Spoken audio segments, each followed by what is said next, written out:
لوط علیہ السلام کو اللہ نے کیسے بچایا اس عمل سے. آگے جو جتنے انبیاء کے مختصر واقعات ہیں نا, ان میں جو پیغام قرآن دینا چاہ رہا ہے وہ ہے دعا کی فضیلت. وہ کیا ہے؟ دعا کی فضیلت. تبھی قرآن کہتا ہے وَنُوحًا إِذْ نَادَى مِن قَبْلُ, نوح نے بھی ہمیں پکارا. نوح علیہ السلام 950 سال دعوت دے رہے ہیں اور قوم کے ایمان کی کوئی امید نہیں ہے, اور دھمکیوں پہ دھمکیاں. تو ناکامی کے نقشوں میں نوح علیہ السلام نے اپنے رب کو پکارا. قرآن کہتا ہے فَاسْتَجَبْنَا لَهُ, ہم نے نوح کی پکار کو قبول کیا. آج بہت سے لوگ کہتے ہیں ہم دعائیں مانگتے ہیں قبول نہیں ہوتی. بھائی قبول ہوتی ہے اس ٹائم پہ جس ٹائم پہ اللہ چاہے. یہ چھوڑ دو کہ قبول ہو رہی ہے کہ نہیں ہو رہی. کتنے لوگ کہتے ہیں فلسطین کے لیے کب سے دعائیں مانگی جا رہی ہیں, حرم میں بھی مانگی جا رہی ہیں دعائیں. ایک تو ہمارے یہاں پروپیگنڈا بہت ہے. بہت سے لوگ کہہ رہے ہیں فلسطین کے لیے حرم میں دعا نہیں مانگی جا رہی, بک گئے ائمہ حرم. میں جب ابھی عمرہ کرنے گیا تو پہلی تراویح میں ہی فلسطین کے لیے دعا مانگی ہے انہوں نے. سوشل میڈیا بہت بڑا عذاب ہے, میں آپ کو بتاؤں. اتنی دجال کے آنے کی ہمیں بالکل ضرورت ہے ہی نہیں. جو لمبا پھینکتے رہو نا, بس پھینکتے رہو. میں نے تو یہ فیصلہ کیا ہے جب تک کوئی چیز اپنی آنکھوں سے نہ دیکھ لو نا تبصرہ ہی نہیں کرو. جو اٹھا کے فیس بک پہ جس کا جو ٹھڑک نکالنی ہوتی ہے نکال کے. میں پہلا دن تراویح کا تھا, اسی میں پہلے دن ہی فلسطین کے مظلوموں کے لیے وہ جو تراویح میں دعا وتر میں دعا مانگتے ہیں, پہلے دن ہی دعا مانگی. میں نے کہا لو بھائی, ابھی ہم کل کلپ دیکھ رہے تھے کہ دعائیں فلسطین کو لیے دعا نہیں مانگی جا رہی. تو جو کیا کہہ رہا تھا میں, ہاں لوگ کہتے ہیں اتنے عرصے سے ہم دعائیں مانگ رہے ہیں قبول نہیں ہو رہی. اس چکر میں بہت سے لوگ دعا مانگنا چھوڑ دیتے ہیں. یہ مت کرو. بنی اسرائیل کتنے عرصے سے دعا مانگ رہے تھے, پھر اللہ نے موسیٰ کو بھیجا کلیم اللہ. پھر موسیٰ کے آنے کے بعد حضرت موسیٰ نے بھی دعائیں مانگی ہوں گی راتوں کو اٹھ کے.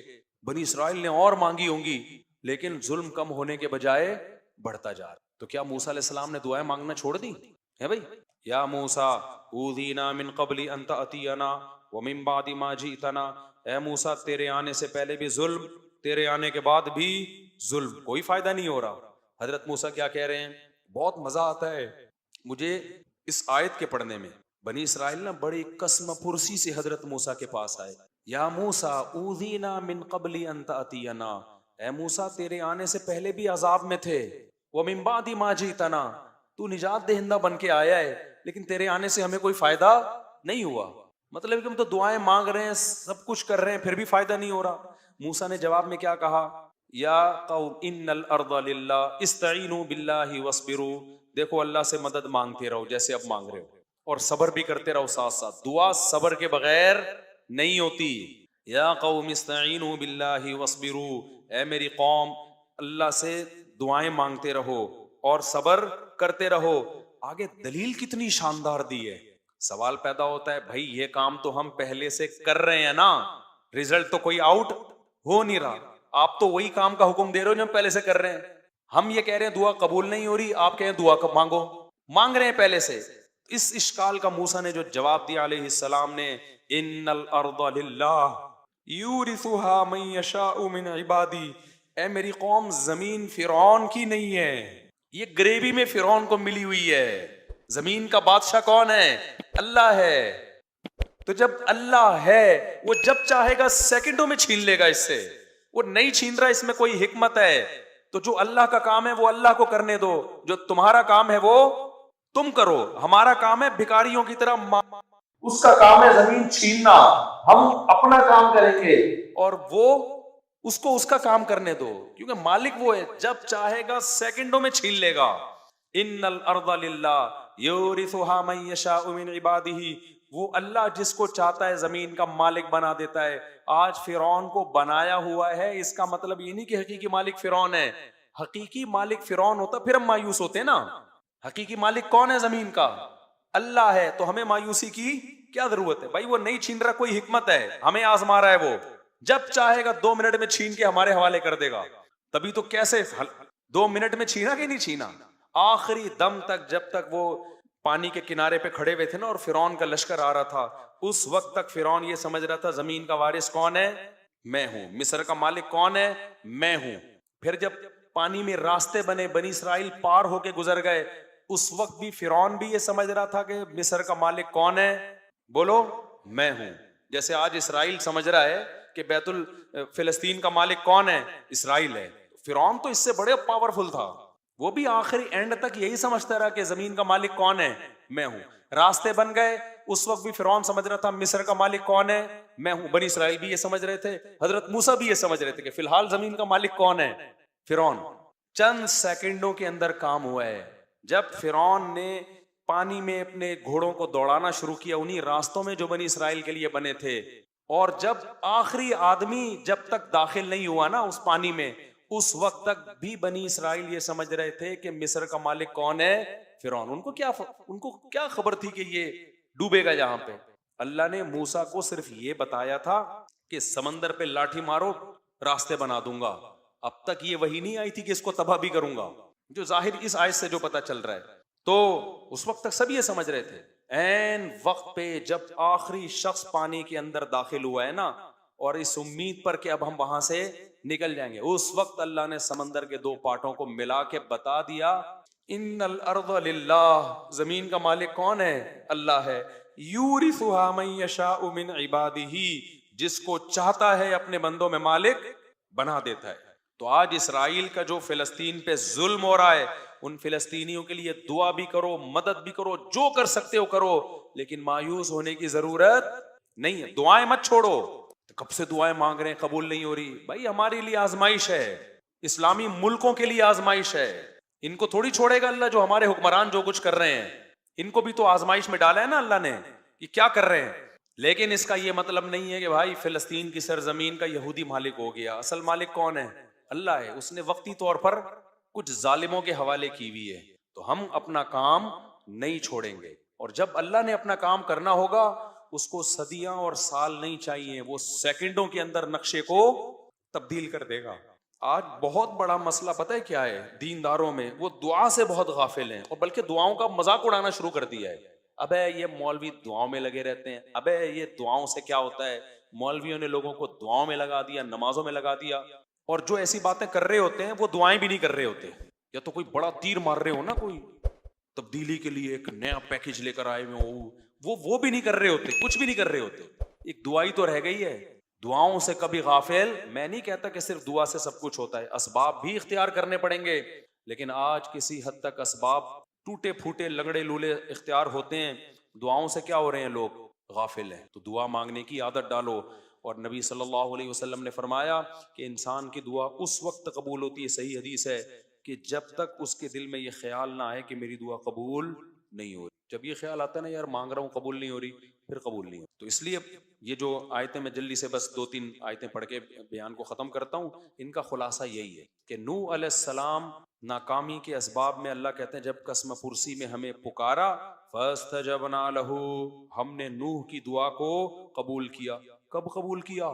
950 سال کے, کتنے سالوں کے بعد, لیکن کیا نا اللہ نے. یعقوب علیہ السلام ساری زندگی دعا مانگتے رہے, قبول بڑھاپے میں کیا. اگر نہ مانگتے تو کچھ بھی نہیں ہوتا. تو اور اللہ اگر ایسے دعائیں قبول کرنا شروع کر دے, ادھر مانگی ٹھک کر کے, وہ تو پی کے فلم ہو جائے گی. وہ شارٹ کلپ کسی نے بھیجا تھا, میں فلمیں نہیں دیکھتا, یہ ذہن میں جو لوگوں نے لکھا ہوا ہے اس نے چھپ کے پوری فلم دیکھی نہیں دیکھی, اللہ کی قسم نہیں دیکھی. ہاں یہ ضرور ہے کہ اس کے کچھ شارٹ کلپ تھے, وہ بھی دوستوں کے ساتھ دیکھے ہیں, وہ بھی وہ والے کلپ جو بہت ہی خاندانی قسم کے کلپ. تو اگر ایسے قبول ہوتی نا, سموسہ مانگ رہا ہے ٹھک کر کے سموسہ رکھ کے چلا گیا, تبھی تو اس نے کہا کہ اگلا ورژن چاہیے, بیٹروا ختم ہو گیا, کیا کہہ رہا تھا وہ بیٹروا. اگر اس طرح سے دعائیں قبول ہوتی ہے, اللہ میری فلاں جگہ شادی کرا دے, ٹھک کر کے ہو گئی, تو پھر تو ایمان بالغیب رہتا. ایمان بالغیب تو ایمان بالغیب تھوڑی رہتا. پھر تو بھائی جو مانگو ٹھک کر کے مل رہا ہے. پھر تو کافر بھی کہتے ہیں یار دعائیں مانگو بس. تو اللہ نے غیب میں رکھا ہے, تبھی دعائیں وہ لوگ مانگتے ہیں جن کا ایمان بالغیب ہوتا ہے. وہ بہت جاندار دعائیں مانگتے ہیں. جن کا ایمان بالغیب نہیں ہے, ان کا ہر عبادت میں دل لگتا ہے, دعا میں ان کا دل نہیں لگتا. ان کو لگتا ہے یار یہ ایسے ہی جا, وہ نماز پڑھ لے گا, قرآن پڑھ لے گا, دعا نہیں مانگے گا. تو اللہ تعالیٰ فرماتے ہیں فاستجبنا لہ, ہم نے ان کی دعا کو قبول کیا. ونصرناہ من القوم الذین کذبوا بآیاتنا, اور جو لوگ ہماری آیات کا انکار کرتے تھے ہم نے نوح کی ان پر مدد کی. نوح علیہ السلام کمزور تھے, ہم نے ان کی مدد کی. آگے اللہ نے سلیمان اور داؤد علیہ السلام کا تذکرہ کیا کہ ہم نے کیسے کیسے ان کو نوازا. پھر اللہ نے ایوب علیہ السلام کا ذکر کیا کہ ایوب علیہ السلام کئی سال بیماریوں میں رہے. آج بہت سے لوگ کہتے ہیں ہم اتنی بیماری ہیں اس کا مطلب خدا ہم سے ناراض ہے. نا میرے بھائی، مالی پریشانیاں، جسمانی پریشانیاں، یہ اللہ کے ناراض ہونے کی دلیل. اللہ آزماتا ہے کسی کو دے کے اور کسی سے. تو ایوب علیہ السلام کی زندگی بیماریوں میں اتنے پریشان ہو گئے، اللہ سے دعا مانگی، انی مسنی الضر، اے اللہ مجھے بہت پریشانی پہنچی ہے، وانت ارحم الراحمین، تو سب سے زیادہ رحم کرنے والا ہے. اتنے پریشان ہوئے تھے نا ایوب علیہ السلام کہ انسان بیماری میں تھوڑا چڑچڑا بھی ہو جاتا ہے. ایوب علیہ السلام کی بیوی نے بہت خدمت کی حضرت ایوب. ایسا نہیں ہوا کہ ایوب علیہ السلام جب کئی سال بیمار رہے تو ان کی بیگم کوٹ سے خلا لے کے چلی گئی، ایسا نہیں ہوا. اور لیتی بھی نا تو اس زمانے میں ملتا نہیں، ٹھیک ہے نا. یہ تنسیخ نکاح آج بہت آسان کر دی ہے. تو وفا کی ان کی بیوی نے بہت خدمت کی. آج نہ شوہر بیوی کے ساتھ وفا کرتا ہے جب تک اٹریکٹیو ہے بیگم سے محبت، جہاں کوئی بیچاری کو کچھ مسئلہ ہو گیا جان چھڑانے کی کوشش. اور عورت بھی یہی کرتی ہے جب تک کماؤ پوت کھلا رہا ہے میرا میاں ہے. جہاں بیچارے پر غربت آ گئی، کوئی بیماری آ گئی، ٹھک کر کے کھلا. ابھی ایک صحافی کا، ایک وکیل کا کلپ آیا ہے، اس نے کہا اس وقت جو طلاقیں ہو رہی ہیں نا، طلاقیں، ان میں 70% طلاقوں میں پہل عورتیں کر رہی ہیں. یہ جو بعض اسکالر کہتے ہیں نا مرد جلد بازی میں طلاقیں دیتے ہیں، کم ہے ریشو. عورتوں کا جلد بازی میں خلا لینے کا ریشو زیادہ ہے. سرکار نے یہ بھی الزام لگایا تھا نا کہ مرد دور جب چاہیں طلاقیں دیتے ہیں، حالانکہ ایسا ہوتا نہیں ہے. ایسا ہو رہا ہوتا سارے رنڈوے بیٹھے ہوئے ہوتے ہیں یہاں پہ. طلاقیں بہت ہو رہی ہیں لیکن برداشت کرنے والے مردوں کا ریشو طلاقیں دینے والے مردوں سے بہت زیادہ ہے، بہت زیادہ ریشو ہے. اتنے مرد میں اللہ نے برداشت زیادہ رکھی ہے. خواتین کو خلا کا جو یک طرفہ خلا کا اختیار دے دیا نا، اس کے نتیجہ میں نہیں، کوئی مولوی نہیں کہہ رہا، ایک وکیل کہہ رہا ہے. وکیل کہہ رہا ہے، لبرل وکیل ہے، وہ کہہ رہا ہے بھائی جو رجسٹرڈ طلاقیں ہیں ان میں 70% کس کی طرف سے ہیں؟ خواتین. کیونکہ برداشت ختم، ذرا سا مسئلہ ہوا ٹھک کر کے عدالت سے خلا لیا، پتلی گلی سے نکلی تو خاندانی نظام گیا تیل لینے، برباد ہو گیا. تو ایوب علیہ السلام کی بیوی نے اس بیماری میں ایوب علیہ السلام کی بہت خدمت. تھوڑی سی خدمت میں اونچ نیچ ہو گئی، ظاہر انسان بیمار ہوتا ہے غصہ جلدی آتا ہے. حضرت ایوب علیہ السلام نے کہا کہ میں ٹھیک ہوا نا تجھے 100 کوڑے ماروں گا. اس سے اور قسم اٹھا لی میں ٹھیک ہوا نا. کہیں اونچ نیچ ہو گئی ہوگی. بعد میں حضرت ایوب کو بڑی ندامت ہوئی کہ یہ تو بڑی وفادار بیوی ہے، لیکن قسم بھی اٹھا چکا ہوں. اب قسم بھی تو اللہ کے نام کی ہوتی ہے نا، تو اب قسم بھی اٹھا لی ہے. قسم توڑنا بھی بہت بڑا جرم ہے اور بیوی کو کوڑے مارنا بھی. اچھا اتنی اچھی بیوی ہے بھائی. تو اللہ نے حضرت ایوب علیہ السلام کو ہیلا بتایا، خذ بیدک ضغثا. دیکھو اللہ کی نظر میں ان کی بیوی کا کتنا بڑا مقام تھا. یہ تو ایک جزوی واقعہ ہے، اللہ حضرت ایوب کو بتا دیتا ان کا پرسنل معاملہ ہے. کیا ہیلا بتایا کہ ایک جھاڑو لو جس میں 100 تنکے ہوں، ایک ہی دفعہ میں لگا دو، بس قسم کیا ہو جائے گی. اور بیوی کو بتا دیں گے بھائی بیگم میں مارنا نہیں چاہتا لیکن ایک قسم ہے اس کے کفارے سے بچنے کے لیے. تو جب پہلے سے بتا کے یہ سب کچھ کیا جائے تو بیگم کو انسلٹ محسوس نہیں ہوتی. تو اللہ نے کہا کہ ایک 100 سیخیں لو اور جگا کے ایک ہی دفعہ یوں کر کے لگا دو، 100 لگ گئے نا، بس ختم، کافی ہے اتنا. تو یہ تو پرسنل معاملہ تھا نا حضرت ایوب کا. اللہ نے اس کو قرآن کا حصہ بنا دیا. اس سے پتہ چلتا ہے کہ اللہ کو وفادار بیوی اتنی پسند ہے کہ اللہ اپنے پیغمبر کو ہیلا بھی بتا رہے ہیں اور اس کو قرآن کا حصہ بھی بنا رہے ہیں، یہ بتانے کے لیے کہ یہ پروٹوکول ایوب علیہ السلام کی بیوی کو میں نے دیا ہے. اور یہ طریقہ بھی بعض دفعہ مفتی ہیلے بتا رہے ہوتے ہیں نا، مفتی جو غلط مفتی بھی ہیلے بتا رہے ہوتے ہیں بعض دفعہ، ابے تو ایسا کر، حلالوں کے ہیلے جیسے بتا رہے ہوتے ہیں. اور بعض دفعہ ہیلے ایسے بتا رہے ہوتے ہیں کہ زکوٰۃ کے ہیلے، غریب کو دے 1 کروڑ روپے، اس نے لیا، مالک بن گیا، اس کے ہدیہ لے لے، جلیبیاں کھا بیٹھ گئے. بھائی ہو گیا نا، بھائی آپ نے اس کو مالک بنایا، زکوٰۃ ادا ہو گئی. اب اس کی مرضی، جس کو چاہے دے، وہ اپنی خوشی سے اگر آپ کو دے دے تو ہو گیا نا. کل ایک بندہ آیا کہہ رہے ہمارے مدرسے کے طلبہ ہیں، زکوٰۃ لیتے ہیں ہم لوگ، طلبہ کو مالک بنا کے پھر ہم مدرسے کی تعمیر میں لگا سکتے ہیں. میں نے کہا کہہ رہے نہیں، جب طلبہ کو مالک بنا دیا زکوٰۃ تو ادا ہو گئی. میں نے کہا تو تجھے کوئی اتنی بڑی رقم دے اور مالک بنا کے اور پھر واپس لے تو دے کے دکھا واپس. بولے جب میں ہوں تو میں کیوں دوں. وہ بچہ کو پتا ہے میں ایویں ڈرامے بازی ہو رہی ہے میرے ساتھ، اس کو ہیلا کہتے ہیں نا، یہ ناجائز ہیلا ہے. بچے کو پتا ہے ورنہ 1 لاکھ روپے کسی بچے کو دو، وہ کہے گا میں پاگل ہوں، میں مدرسے کی دیوار میں لگاؤں، میرے PCO مثلا میرا ابا غریب میری اماں غریب. تو یہ ناجائز ہیلا ہے. تو جیسے بعض 2 نمبر قسم کے مفتی غلط ہیلے بتا رہے ہوتے ہیں، لیکن یہاں ہیلا کون بتا رہا ہے؟ اللہ. کس کو؟ پیغمبر کو. کس کو بچانے کے لیے؟ ان کی بیوی کو بچانے کے لیے. تو جو بھی وفادار ہوگا، میاں ہو یا بیوی، اللہ کو وفاداروں کی قدر ہے. مشکلات میں مارکیٹ سے شارٹ ہونے والوں کی اللہ کو قدر نہیں ہے. کہ جب حالات اچھے تھے تو بہت بہترین میاں، حالات جہاں خراب ہوئے تو مارکیٹ سے ایک دم شارٹ، جج بیٹھا ہوا ہے ٹھپے لگانے کے لیے. جج جیسی کسی کی بیوی جائے نا، جج اچھا جج کی بیوی کو بھی کوئی اور جج طلاق دے رہا ہے آج کل، پورا سیٹ اپ ہی بڑھ گیا. ہاں بجلی میں بتاتا ہوں وہ مسئلے بھی ابھی صبر کریں. اچھا میرے بھائی جلدی سے میں یہ بہت مزے کی آیتیں ہیں یار، یہ مجھے تو بڑا مزہ آتا ہے. آگے اللہ کہتے ہیں دیکھو ہم نے اس مصیبت سے ایوب کو نکالا اس دعا کی برکت سے. تو اس سے پتہ چلتا ہے اللہ دعائیں قبول کرتا ہے. پھر آگے اللہ فرماتے ہیں کہ وَذَنُّونِ إِذْ ذَهَبَ مُغَاضِبًا، اس میں تو بڑا ہی مزہ آتا ہے پڑھنے میں. اللہ کہتے ہیں مچھلی والے کو بھی یاد کرو. مچھلی، اللہ نے یونس علیہ السلام کا نام کیا رکھ دیا؟ مچھلی والا. یہ بھی محبت ہے اللہ کی اپنے پیغمبروں سے. حالانکہ یونس علیہ السلام تو فرار ہو کے گئے، پکار رہے ہوں، اللہ کہتے ہیں اچھا بھائی ٹھیک ہے پتہ چل گیا، اب چپ کر کے بیٹھ جاؤ آرام سے. تو اللہ تعالیٰ جب جواب دیتے ہیں تو کیا مطلب ہوتا ہے کہ اللہ تعالیٰ وہ دعا قبول کر رہے ہیں. ہم دعا کثرت سے مانگتے کیوں نہیں ہیں؟ اس کی وجہ یہ ہے کہ ہمارے ذہن میں ایک چیز شیطان نے بٹھا دی ہے کہ مانگو تب بھی ویسے کے ویسے ہی ہیں، نہیں مانگو تب بھی ویسے کے ویسے. وہ فلاں آدمی تو نہیں مانگتا، وہ تو پھر بھی اس کی تنخواہ اچھی مل رہی ہے، اور میں تو کئی سالوں سے دعائیں مانگ رہا ہوں، اے اللہ میری تنخواہ ڈبل نہیں کر سکتا تو کم از کم 50% ہی بڑھا دے. تو میں تو وہیں کا وہیں ہوں، میری تنخواہ میں تو کوئی اضافہ ہو نہیں رہا. تو ہم تو دیکھتے ہیں کہ ادھر دعا مانگو کچھ بھی نہیں ہو سوائے ثواب کے، کچھ بھی نہیں ملتا. یہ وہ چیز ہے جو انسان کو دعاؤں سے روکتی ہے. حالانکہ ہم پیغمبروں کی زندگی دیکھتے ہیں تو بات بات پر دعائیں مانگتے تھے، بہت کثرت سے، بہت زیادہ. نوح علیہ السلام، اچھا اللہ نے ان کی دعاؤں کو قرآن میں ذکر بھی کیا ہے. مناجات مقبولہ ایک دعاؤں کی کتاب ہے. حضرت مولانا اشرف علی تھانوی رحمہ اللہ تعالیٰ نے قرآن اور حدیث کی دعاؤں کو ایک چھوٹی سی کتاب میں جمع کر کے ایک ہفتے پہ ڈیوائیڈ کر دیا ہے اس کو، کہ آپ روزانہ ان میں سے ایک حصہ پڑھیں گے تو پورا ہفتے میں وہ تقریباً تمام دعائیں کور ہو جائیں گی جو قرآن و سنت میں بیان کی گئی ہیں. وہ کتاب ضرور خریدیں، رکھیں اپنے پاس، مناجات مقبولہ کے نام سے.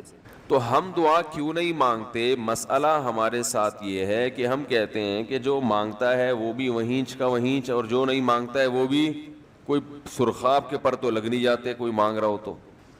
یہ وہ مسئلہ ہے جس کی وجہ سے لوگ دعائیں مانگنے میں بخل سے کام لیتے ہیں، جبکہ پیغمبر کثرت سے دعائیں مانگا کرتے تھے، بہت زیادہ. جو پچھلی آسمانی کتابیں ہیں ان میں لکھا ہوا ہے کہ یعقوب علیہ السلام اتنی کثرت سے دعائیں مانگا کرتے تھے کہ سجدے میں جا کے کہ ان کے یہ جو گھٹنے ہیں اور سر میں سخت نشان بن چکے تھے، وہ جگہ زمین پہ لگ لگ کے سخت ہو جاتی ہے نا. تو اتنی کثرت سے دعائیں، اتنی کثرت سے دعائیں. ہم نے جن بزرگوں کے ساتھ ٹوٹا پھوٹا وقت گزارا ان کو دیکھا کہ وہ دعا بہت لمبی لمبی دعائیں مانگا کرتے تھے، بہت لمبی. ہمارے شیخ کے سامنے جب کوئی آیا کرتا تھا دعا کے لیے کہتا تو ہاتھ اٹھائے بغیر ویسے ہی اس کو ایک دعا کا جملہ کہہ دیا کرتے تھے. تو کسی نے کہا کہ آپ ہاتھ اٹھا کے اس کے لیے دعا کیوں نہیں مانگتے؟ تو فرماتے تھے کہ جب میں ایک دفعہ ہاتھ اٹھا لیتا ہوں تو پھر اتنی آرام سے نیچے گراتا نہیں، کیونکہ پھر اللہ کے دربار میں اب ہاتھ اٹھا لیے تو پھر تو ایسا ان کا دل لگتا تھا مانگتے چلے جاتے تھے، مانگتے چلے جاتے تھے. تو بات یہ ہے کہ جب یہ یقین پیدا ہو جائے کہ جس خالق نے ہمیں پیدا کیا ہے اور جس نے ہمیں مانگنے کا حکم دیا ہے اس کے سامنے جب ہاتھ اٹھا کے گڑ گڑائیں گے تو وہ تھوڑا نہیں دے، وہ دعا لازمی قبول کرے گا، اور وہ لازمی ہماری مانگی ہوئی چیزیں ہمیں عطا کرے گا. یہ جذبہ اور یہ نیت جب انسان میں پیدا ہو جائے تو پھر اس کا دعاؤں میں دل لگتا ہے. کیسے نہیں لگے گا؟ آپ سوچیں کہ آپ کو کوئی بتا دے کہ یہ جو سیٹھ صاحب ہیں بہت بڑے، آپ جا کے ان سے مانگو، یہ ٹائم نکال کے بیٹھے ہوئے ہیں، جتنا مانگو گے، جو مانگو گے یہ دیں گے. تو اب آپ بتاؤ، آپ یہ کہو گے کہ میرے پاس مانگنے کا ٹائم نہیں ہے؟ ایسے موقع پہ آپ یہ کہو گے؟ آپ جائیں گے اور بسم اللہ کر کے شروع ہو جائیں گے. آپ بولیں گے سر یہ مجھے 10 فائلیں چاہیے بحریہ ٹاؤن کی. آپ سوچو گے 10 نہیں ملی تو 9 تو مل جائیں گی. سر مجھے یہ بھی چاہیے، مجھے یہ بھی چاہیے، مجھے یہ بھی چاہیے، اور آپ کو یقین ہو کہ یہ دے رہا ہے، تو آپ کبھی بھی کنجوسی سے کام نہیں لو. پھر آپ یہ نہیں کرو گے کہ آپ مانگتے ہوئے جو ہے نا اس سے آپ جب مانگ رہے ہو تو آپ کی کبھی ادھر دیکھ رہے ہو, کبھی ادھر دیکھ رہے ہو, کبھی ناک میں انگلی گھما رہے ہو, کبھی سر میں کھجا رہے ہو. کوئی آ کے اس دوران آپ کو چھیڑے گا تو آپ کہو گے یہاں سے دفع ہو جاؤ. ابھی میں کام کر رہا ہوں, ایک بندہ سخاوت جوش میں آیا ہوا ہے ابھی اور فائلیں بحریہ ٹاؤن کی فری میں بانٹ رہا ہے. اس نے کہا بھائی جتنی مانگو گے دے دوں گا اور جو مانگو گے دے دوں گا. تو ابھی تو میرے پاس ٹائم کم ہے, مقابلہ بہت سخت ہے. اور پھر اس میں آپ کو الفاظ بھی خود بخود آ جائیں گے, کس طرح سے سمجھانا ہے. مختلف طریقوں سے آپ بات کو گھماؤ گے. سر پلیز آپ بات کو سمجھا کریں, میں آپ کے پاس آیا ہوں, آپ کو پتا ہے میں ادھر بھی جا سکتا تھا. وہ وسیم کباڑیا کا بزنس بھی آج کل بہت چل رہا ہے, میرے پرانے اچھے تعلقات ہیں, لیکن مجھے پتا تھا کہ آپ ہیں, آپ جیسا سیٹ تو کوئی ہے ہی نہیں, اور ہر مشکل میں آپ نے میری مدد کی ہے. جو الفاظ بھی اس کی سخاوت کو ابھارنے والے ہوں گے وہ تمام آپ اس موقع پر اس کے اوپر انڈیل دو گے, پورا دیگچہ بھر کے اس کے اوپر ڈال دو گے آپ. تو اللہ سے جب مانگتا ہے انسان اور اس کو یقین ہو کہ اللہ میری دعا کو پورا کرے گا, تو اس یقین کے ساتھ جب دعا مانگی جاتی ہے تو اس کا اسٹائل کچھ اور ہوتا ہے. اور ایک فارمیلٹی پوری کرنے کے لیے دعا جب مانگی جاتی ہے, جیسے کہ ہمارے ہاں ہو رہا ہے, تو اس کا اسٹائل اور انداز کچھ اور ہوتا ہے. ہمارے ہاں دعا پڑھی جاتی ہے, مانگی نہیں جاتی. ربنا آتنا فی الدنیا حسنۃ وفی الآخرۃ حسنۃ وقنا عذاب النار, آمین. اور کہ ربنا ظلمنا انفسنا وان لم تغفر لنا وترحمنا لنکونن من الخاسرین, آمین. یہ دعا مانگی جا رہی ہے یا پڑھی جا رہی ہے؟ یہ تو پڑھی جا رہی ہے, اور آمین بھی پڑھا جا رہا ہے اس پہ. تو اللہ نے ہمیں یہ نہیں کہا کہ اقرأوا الدعاء عند ربکم, اپنے رب کے سامنے دعائیں پڑھا کرو. اللہ نے کہا ادعو, مانگو, پکارو, مانگو اس سے. بھیکاری جیسے بھیک مانگتا ہے نا, لوگ کہتے ہیں مانگنے کا کیا طریقہ ہے. بھائی جو بھیکاریوں سے پوچھو بھیک مانگنے کا کیا طریقہ ہے. بھیکاری اکثر ان پڑھ ہوتے ہیں, جو پڑھے لکھے بھیکاری ہوتے ہیں پھر وہ IMF سے مانگتے ہیں, وہ چھوٹی موٹی چیزیں نہیں مانگتے. بھیکاری اکثر کیا ہوتے ہیں, ان پڑھ, جن سے ہمارا صبح شام واسطہ پڑتا ہے. تو یہ کسی سے بھیک مانگنے کا طریقہ سیکھ کے آتے ہیں. بولو نا بھائی, کسی سے طریقہ سیکھ کے آتے ہیں کہ یار وہ ذرا فلاں بندے سے چندہ مانگنا, ذرا طریقہ بتانا. اگر کوئی بتائے گا بھی تو وہ کہے گا تو اپنے پاس رکھ, مجھے پتا ہے مجھے جیب اپنی کیسے بھرنی ہے.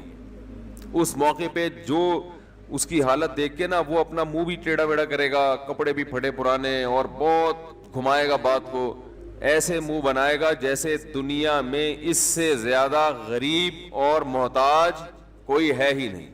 سحری پانی سے کی ہے میں نے, گھر میں بچے بھوک سے بلک رہے ہیں, ایسی کہانیاں سنائے گا, ایسی کہانیاں سنائے گا.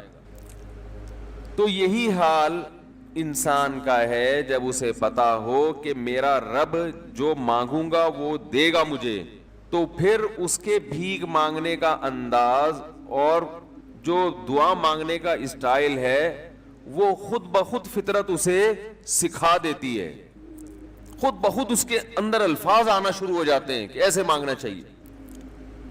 لیکن پرابلم یہ ہے, مسئلہ یہ ہے کہ دل میں یہ بات بیٹھ چکی ہے کہ قبول نہیں ہو رہی. عجیب حدیث ہے, رسول اللہ صلی اللہ علیہ وسلم نے ارشاد فرمایا کہ اللہ بندے کی دعا قبول کرتے رہتے ہیں, وہ مانگتا رہتا ہے قبول ہوتی رہتی ہے, وہ مانگتا رہتا ہے قبول ہوتی رہتی ہے, یہاں تک کہ ایک وقت ایسا آتا ہے کہ بندہ یہ کہتا ہے کہ میں مانگ رہا ہوں قبول تو ہو نہیں رہی. تو جب یہ کہتا ہے تو اس وقت قبول کرنا بند کر دیتے ہیں اللہ تعالیٰ. اللہ کہتے ہیں کہ اگر تو یہ سمجھ رہا ہے کہ قبول نہیں ہو رہی تو اب نہیں ہوگی. اب عجیب بات ہے یا نہیں ہے یہ حدیث. بھائی وہ بندہ کئی سال سے دعائیں مانگ رہا تھا اور پھر آخر میں آ کے کہتا ہے کہ قبول تو ہو نہیں رہی, تو ظاہر ہے کچھ نہیں ہو رہی ہوگی تبھی تو کہہ رہا ہے نا. اس کو ایسا لگ رہا ہوگا کہ قبول نہیں ہو رہی. بھائی اس کو یہ لگ رہا ہوگا کہ نہیں, جو چیزیں مانگ رہا ہوں وہ تو مل نہیں رہی, تو تبھی تو وہ کہتا ہے کہ قبول نہیں ہو رہی. تو سوال پیدا ہوتا ہے پھر اللہ قبول کرنا بند کیوں کر دیتے ہیں؟ اللہ تعالیٰ جب دعائیں قبول کرتے ہیں تو اس کا انداز وہ نہیں ہوتا جیسے ایک عام انسان جب کسی کو بھیک دیتا ہے. ایک عام فقیر جب آپ کے پاس آئے گا, آپ سے بھیک مانگے گا, 100 روپے دے دو, 20 روپے دے دو, آپ اٹھا کے 100 نہیں تو 10-20 تو پکڑا دیتے ہیں اس کو, تو وہ یہ سمجھتا ہے کہ میری دعا کیا ہو گئی, قبول. لیکن اللہ تعالیٰ اس طرح دعا نہیں قبول کرتے. اگر اللہ اس طرح سے دعائیں قبول کرنا شروع کر دیں تو پھر یہ معاملہ غیب کا نہیں رہے گا. ادھر آپ نے دعا مانگی, اے اللہ میرے کاروبار کو بڑھا دے, لیلۃ القدر میں رو کے دعا مانگی, اور صبح صادق کے وقت آپ کا فون آیا کہ آپ کا کنٹینر کسٹم والوں کے شر سے محفوظ ہو گیا ہے, سمجھ میں پاس ہو گیا وہ, اور آپ کی چیز ڈبل قیمت پہ بک گئی ہے. پھر آپ نے دعا مانگی, اے اللہ تیری رحمت اس وقت جوش میں آئی ہوئی ہے, تو ایسا کر میرا بچہ بھی پاس ہو جائے, اس کے نمبر اچھے آ جائیں. ادھر فون آیا کہ آپ کا بچہ پہلی پوزیشن سے کامیاب ہو گیا. پھر آپ نے کہا آج اللہ کی رحمت بہت جوش میں آئی ہوئی ہے, اے اللہ میری بیوی بھی ٹھیک ہو جائے. تو بیگم صاحبہ کا فوراً فون آ گیا کہ میں ٹھیک ہو گئی ہوں, ہے بھائی میں ٹھیک ہو گئی. اے اللہ ساس صاحبہ بہت دنوں سے آگے بیٹھی ہوئی ہیں, جانے کا نام نہیں لے رہی, فون آ گیا کہ میں چلی گئی ہوں. اس طرح سے اگر دعائیں قبول ہونا شروع ہو جائیں تو میرے بھائی پھر یہ سارے کافر, یہ سارے لبرل لوگ جو اللہ کو مانتے ہی نہیں ہیں, یہ دنیا کا ہر کام چھوڑ کے مصلی بچھا لیں گے اور دعاؤں کو فوکس کرنا شروع کر دیں گے. دعا قبول ہوتی ہے مگر اس شخص کی جو اللہ پر غیب پر ایمان رکھتا ہے, جسے دعا قبول ہوتی ہوئی نظر نہیں آتی مگر وہ یقین کرتا ہے کہ دعا قبول ہو رہی ہے. صرف اس شخص کی دعا قبول ہوتی ہے, اس کے علاوہ کسی کی قبول نہیں ہوتی. بہت مشکل ہے بھائی سمجھانا. دعا سب کی قبول ہوتی ہے کا مطلب پتہ ہے, سب کی مطلب ان سب کی کہ جو یہ یقین رکھتے ہیں کہ قبول ہوتی بھی نظر نہیں آ رہی پھر بھی قبول ہو رہی ہے, ان لوگوں کی قبول ہوتی ہے دعا. حدیث سے پتہ چلتا ہے, اور اصل میں دعا مانگتے ہی یہی لوگ ہیں. اب آپ کہیں گے بھائی نظر تو آ نہیں رہی, جب میں جو چیز مانگ رہا ہوں وہ مل نہیں رہی, تو کیا ایسے قبول کا کرنا کیا ہے بھائی, یہ تو صرف مشورے مل رہے ہیں ہمیں کہ پھر بھی مانگتے رہو. تو ہم نے, وہ ایک فقیر تھا نا, ایک سیٹھ صاحب کے پاس آیا, کہنے لگا کہ بھائی ذرا کچھ پیسے مل جائیں گے, گھر میں ضرورت ہے. تو اس نے کہا اتنے ہٹے کٹے ہو کے بھیک مانگتے ہو, شرم نہیں آتی؟ تو اس نے کہا فی الحال میں نے آپ سے بھیک مانگی ہے, مشورہ نہیں مانگا. جب مشورہ مانگوں تو اس وقت مشورہ دے دینا کہ بھیک مانگنا میرے لیے مناسب ہے یا نہیں ہے بھائی. ابھی میں آپ سے پیسے مانگ رہا ہوں, مشورے کے لیے پھر کوئی اور ٹائم انشاءاللہ رکھ لیں گے, اس میں آپ سے مشورہ لوں گا کہ میرے جیسے آدمی کو بھیک مانگنا مناسب ہے یا نہیں. تو آپ کے ذہن میں بھی یہ خیال آ رہا ہوگا کہ ہم اللہ سے دعا مانگتے ہیں اور اللہ کی طرف سے جو چیز جو ہم مانگ رہے ہیں وہ تو مل نہیں رہی, بلکہ اللہ کی طرف سے مشورے مل رہے ہیں کہ مانگتے رہو قبول ہو رہی ہے, تو ہوتی بھی تو نظر نہیں آ رہی. کیا خیال ہے بھائی, ہوتی قبول ہوتی بھی نظر تو نہیں آ رہی. تو یاد رکھیں دعا تو لازمی قبول ہوتی ہے. اگر آپ کو قبول ہوتی بھی نظر نہیں, دعا قبول ہونے کے انداز مختلف ہیں. اللہ تعالیٰ کے جس طرح سے قبول کرتے ہیں نا, وہ عام لوگوں کی طرح نہیں آپ کو چیزیں پکڑا دیتے, یہ تو غیب سے معاملہ ختم ہو جائے گا. اللہ کی حکمت کا تقاضا یہ ہے کہ اس طرح سے قبول کروں کہ قبول ہو مگر اس کو پتا نہ چلے, کیونکہ وہ اللہ کا دربار ہے, اس کی کچھ قیمت ہے کہ وہ ہر ایک کو مانگنے کی توفیق نہیں دیتا. بھائی آپ نے کبھی دیکھا کہ کوئی سیٹ ایسی دکان کھول کے بیٹھ جائے کہ آؤ جو مانگو میں دوں گا؟ ایسے تو کیا ہوگا کہ پورا نظام خراب ہو جائے گا نا.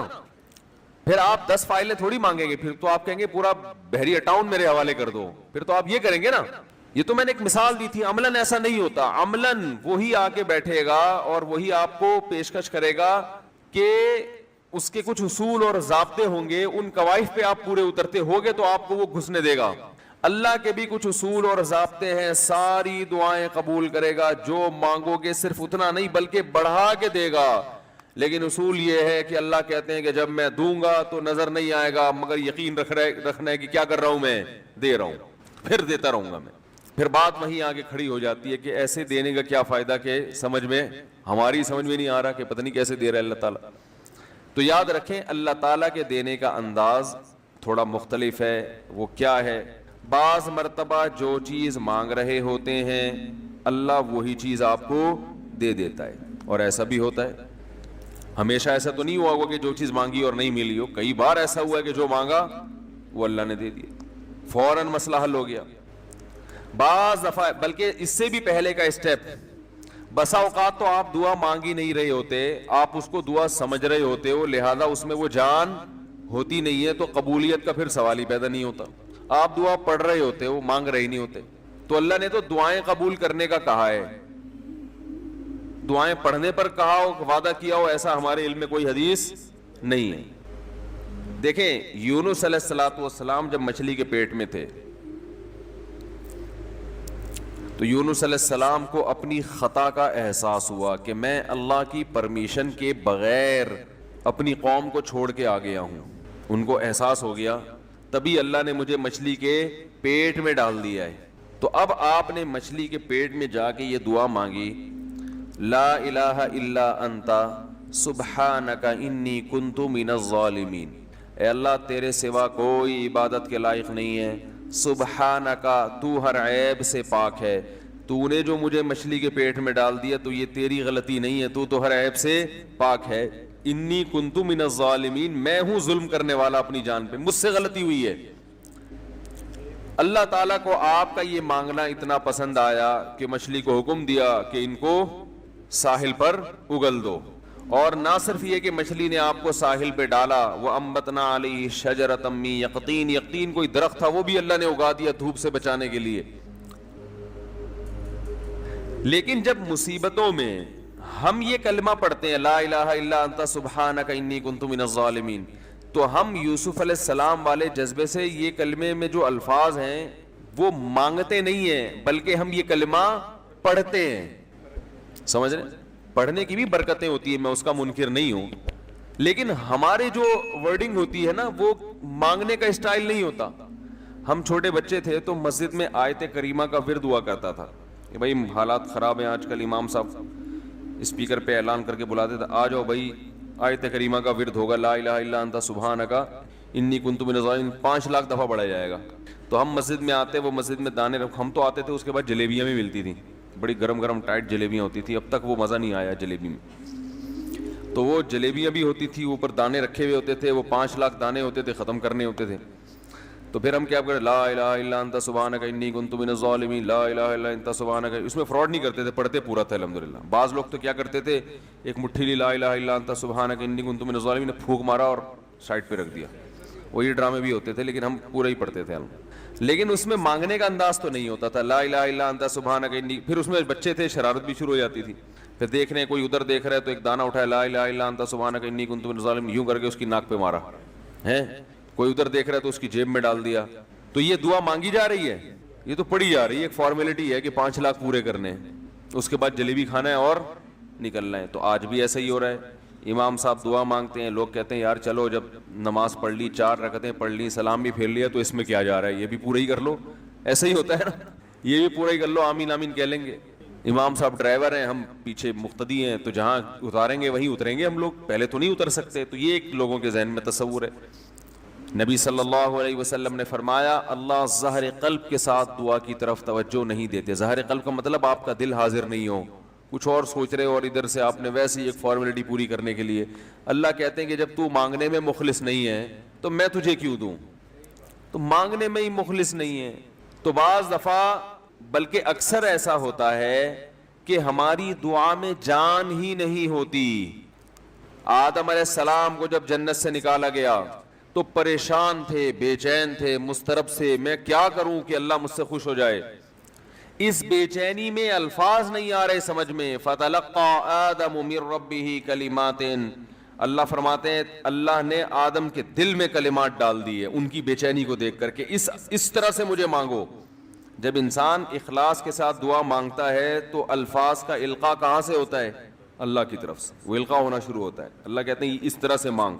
حضرت حکیم اختر صاحب رحمہ اللہ تعالیٰ نے ایک واقعہ بیان کیا, فرمایا کہ ایک شخص نے حرم میں, انہوں نے دیکھا یا کسی اور بزرگ نے دیکھا کہ حرم میں ایک شخص اللہ سے دعا مانگ رہا ہے گناہوں کی معافی کے لیے, اور اللہ سے کہہ رہا ہے کہ اے اللہ اگر تو میرے گناہ معاف کر دے گا تو بھی خوش ہوگا, اور تیرے حبیب محمد صلی اللہ علیہ وسلم بھی خوش ہوں گے کہ ایک آدمی کی بخشش ہو رہی ہے, اور تیرا یہ بندہ بھی خوش ہو جائے گا. اور اگر معاف نہیں کرے گا تو بھی خوش نہیں ہوگا, کیونکہ اللہ کو جہنم میں ڈال کے وہ خوشی تو ہوتی نہیں ہے بندوں کو, اور تیرے حبیب محمد صلی اللہ علیہ وسلم کو پتہ چلے گا وہ بھی خوش نہیں ہوں گے, اور میں بھی خوش نہیں ہوں گا. شیطان خوش ہوگا جو تیرا دشمن ہے.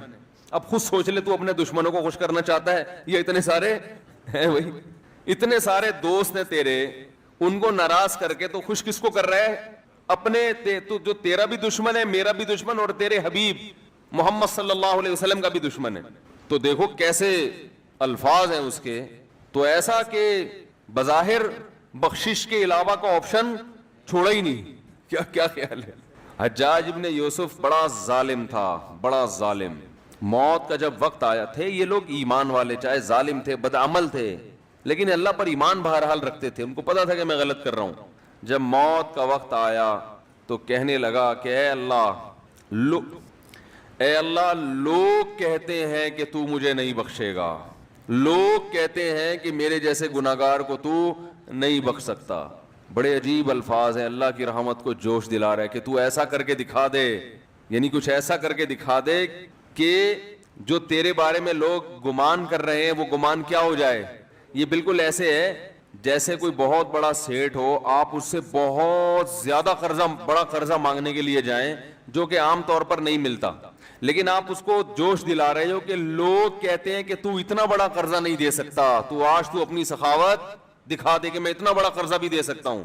تو مرتے ہوئے کیا کہنے لگا کہ اللہ یہ پبلک کہہ رہی ہے کہ تو مجھے نہیں بخش سکتا, یعنی یہ تیری رحمت کو چیلنج کر رہی ہے کہ اتنے بڑے گناہگار کو نہیں بخشے گا اللہ, تو آج کیا کر لے تو یہ دکھا دے اپنی رحمت سے کہ میں اتنے بڑے گناہگار کو بھی معاف کر سکتا ہوں. اب پتہ نہیں اللہ نے معاف کیا نہیں کیا, وہ تو اللہ کا معاملہ اور حجاج بن یوسف کا معاملہ, لیکن علماء کہتے ہیں یہ اس نے الفاظ بڑے ڈینجرس کہے ہیں مرتے وقت.